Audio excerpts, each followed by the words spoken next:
சிம்மராசி நேயர்களே, தனித்துவமும் மகத்துவமும் சுயமரியாதையும் கண்டிப்பா கிடைக்கணும். இப்படி இருந்தாதான் நான் இப்படி இருப்பேன். எனக்குன்னு ஒரு தனித்தன்மை இருக்கணும்.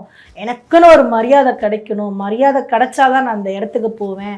மதியாத வாசலை நான் தொட மாட்டேன் அப்படின்னு சொல்லிட்டு ரொம்ப ஒரு வைராகியமா உருன்னு இருப்பீங்க. இந்த சிம்மராசி நேயர்களே, அந்த உருன்னுக்கதெல்லாம் மாறி நல்ல விஷயங்கள்லாம் என்னென்ன நடக்க போகிறது, நம்ம எப்படி இருக்கணும், எப்படி இருந்தால் நம்ம வாழ்க்கையில் நல்லா இருப்போம், விட்டு கொடுத்து தான் பார்ப்போமே, ஜெயிப்போமான்னு பார்ப்போமா. நம்ம சிம்மராசி நேயர்களே, நீங்கள் நல்ல ஒரு சூரியனோட ஆதிக்கத்தில் இருக்கீங்க. அப்போது நல்ல ஒரு தன்னம்பிக்கை திறனும் அறிவாற்றல் படைத்தவர்களும் எதுலேயும் தான் முதலிடம் வகிக்கணும். அது ரேங்காக இருக்கட்டும், ஸ்கூலாக இருக்கட்டும், காலேஜாக இருக்கட்டும், லைஃபாக இருக்கட்டும், மேரேஜாக இருக்கட்டும், எல்லாத்துலையும் நான் தான் முதலிடம் இருக்கணும். நீங்கள் அண்ணன் தம்பி இருந்தாலும் அக்கா தங்கச்சிங்க இருந்தாலும் கீழே பிறகுற தம்பி சிம்மராசிக்காரங்க இருந்தாங்கன்னா ஃபஸ்ட்டு எங்களுக்கு மேரேஜ் பண்ணிவிடுங்க, அப்புறமா அவங்களுக்கு பண்ணுங்க அப்படின்னு சொல்கிற அளவுக்கு இந்த சிம்மராசிக்காரங்க இருப்பாங்க.